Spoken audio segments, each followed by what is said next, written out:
शजर में हजर में तेरा रंग बू है, जिधर देखता हो उधर तू है, उधर तू है।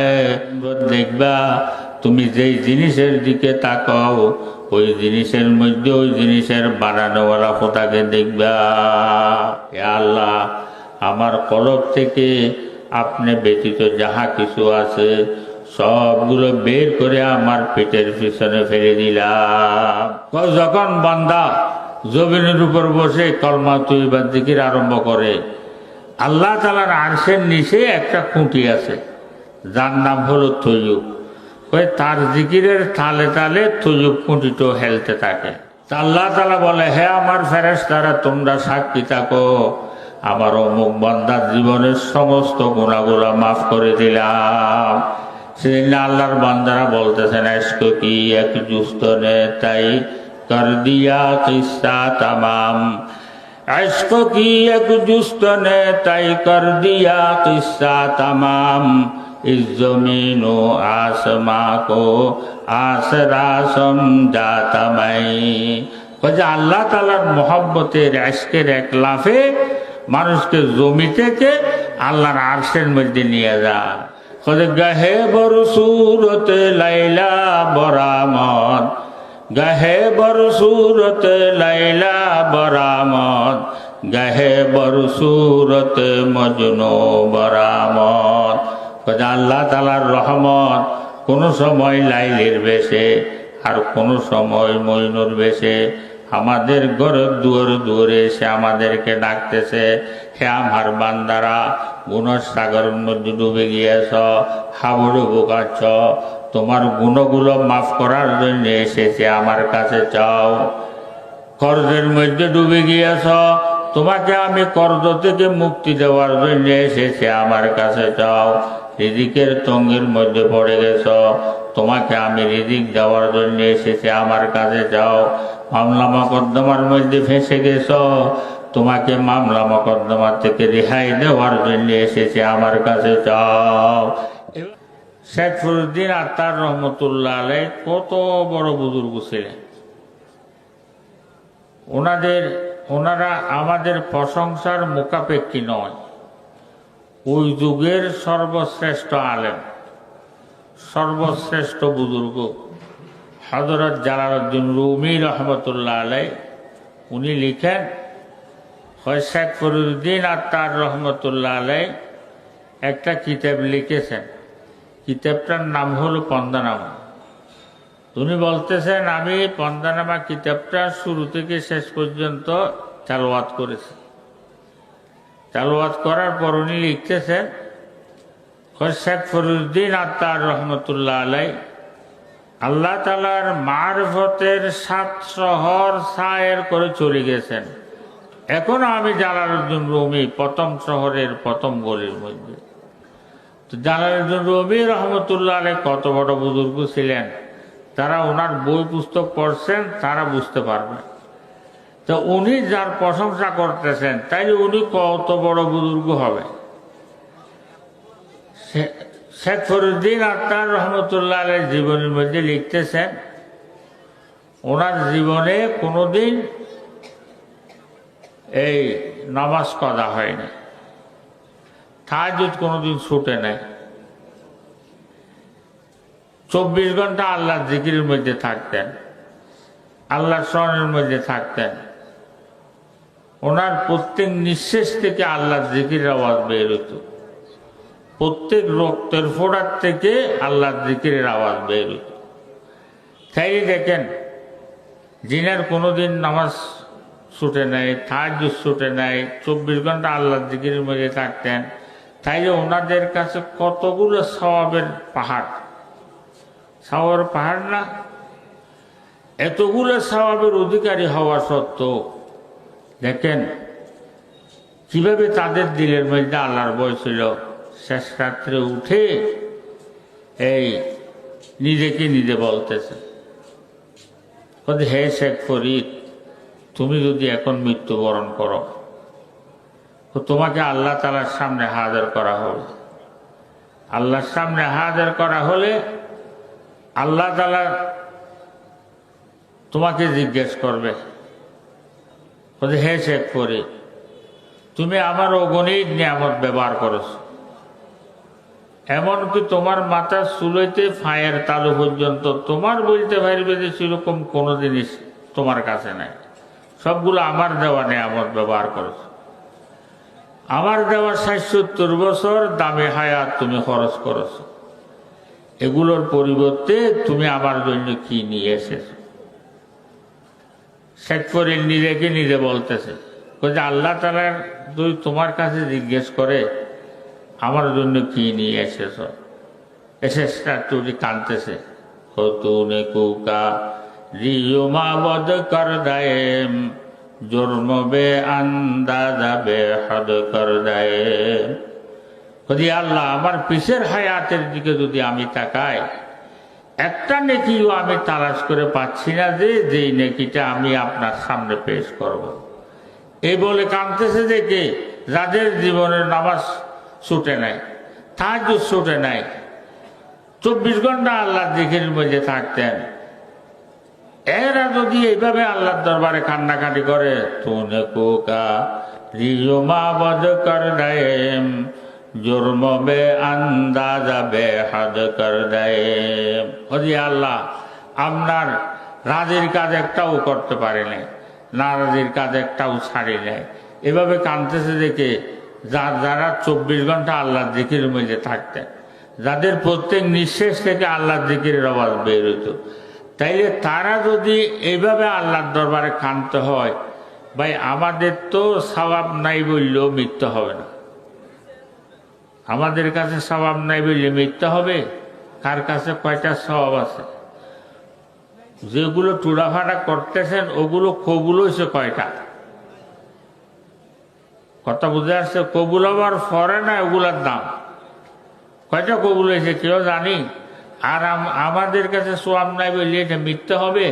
তো ওনারা যদি এইভাবে কান্নাকাটি করে, আমাদের কাছে কত কান্নাকাটি করার প্রয়োজন ছিল। কথা বুঝে আসছে? তো সেই জন্য আমি বুঝে চাইছিলাম যে আল্লাহর ভয় এটা এত দামি জিনিস যে যার দিলের মধ্যে আল্লাহর ভয় যত বেশি হবে, মানুষ এটা আল্লাহ তাআলার দরবারে অত বেশি দামি হয়ে যায়। তো ধরেন এদের এই এক আল্লাহর ভয়ে ওনাদের দাম এত বেড়ে দিয়েছেন যে আমরা নয়, কিয়ামত পর্যন্ত ওনাদের নাম নেওয়ালা দুনিয়ার মধ্যে থাকবে। কথা বুঝে আসছে?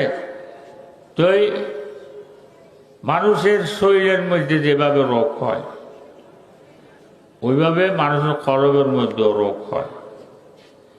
শরীরের মধ্যে রোগ হইলে আমরা ডাক্তারের কাছে যাই। ডাক্তার যখন এক্সরে মেশিনের উপর উঠায়,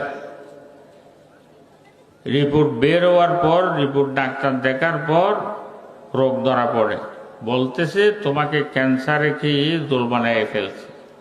শরীরের গঠন কত ভালো, সুন্দর কত, চোখ দিলে চোখ ফিরানোর জন্য মনে চায় না, কিন্তু ওই এক্সরে মেশিনের উপর যখন উঠেছে রোগ ধরা পড়ছে, ওই ভিতরে তোমাকে ক্যান্সারে গিয়ে জল বানায় ফেলছে।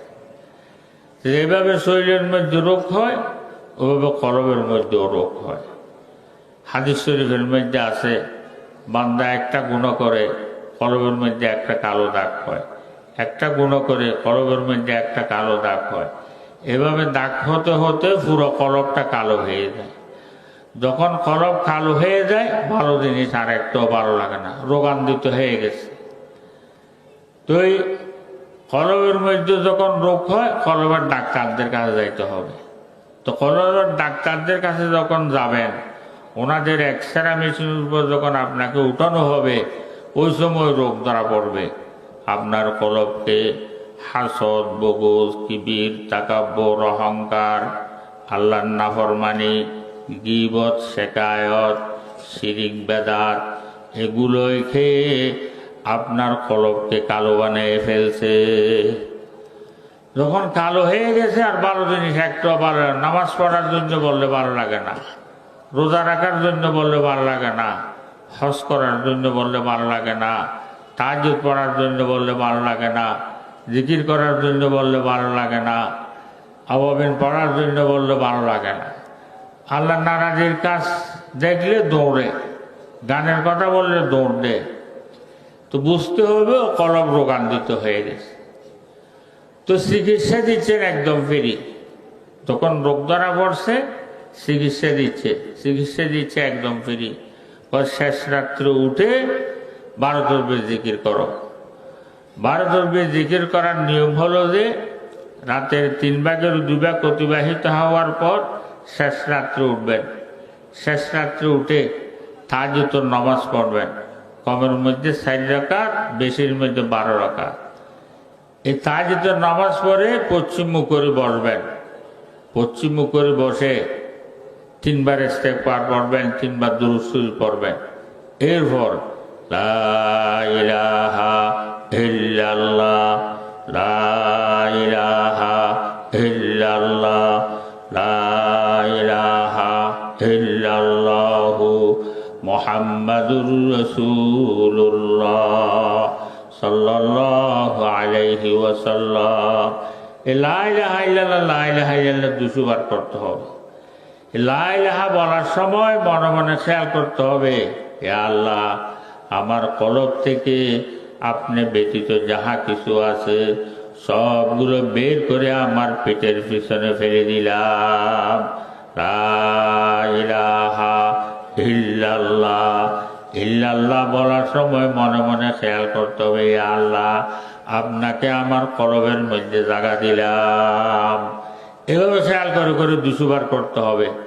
এরপরে ইল্লাল্লাহ ইল্লাল্লাহ ইল্লাল্লাহ ইল্লাল্লাহ ইল্লাল্লাহ ইল্লাল্লাহ ইল্লাল্লাহ ইল্লাল্লাহ 400 বার। এরপর আল্লাহু আল্লাহ আল্লাহু আল্লাহ আল্লাহু আল্লাহ আল্লাহু আল্লাহ আল্লাহু আল্লাহ 600 বার। এরপর আল্লাহ আল্লাহ আল্লাহ আল্লাহ আল্লাহ আল্লাহ আল্লাহ আল্লাহ 100 বার। তাইলে কত হইল? লা ইলাহা ইল্লাল্লাহ 200 বার, ইল্লাল্লাহ ইল্লাল্লাহ 400 বার, 4 2 600 বার, আল্লাহু আল্লাহ 600 বার, 600 600 1200 বার, আল্লাহ আল্লাহ 100 1300 বার। এটাকে 12 তসবিহ জিকির বলা হয়। বাদ গিয়ে 13 তসবিহ বলে। তো এই চিকিৎসা দিচ্ছেন, শেষ রাত্রে উঠে 12 তসবিহ জিকির করবো। আচ্ছা, যে জিকির করে নাই তাকে জিকিরের মজা বোঝানো সম্ভব? যে মিষ্টি মুখে দেয় নাই, আপনি যত অ্যাডভার্টাইজ করেন না কেন মিষ্টির মজা বুঝে আসবে? মিষ্টিটা মুখে দেওয়ার পর কোনো অ্যাডভার্টাইজের প্রয়োজন হবে? নিজে নিজে বুঝে আসবে না?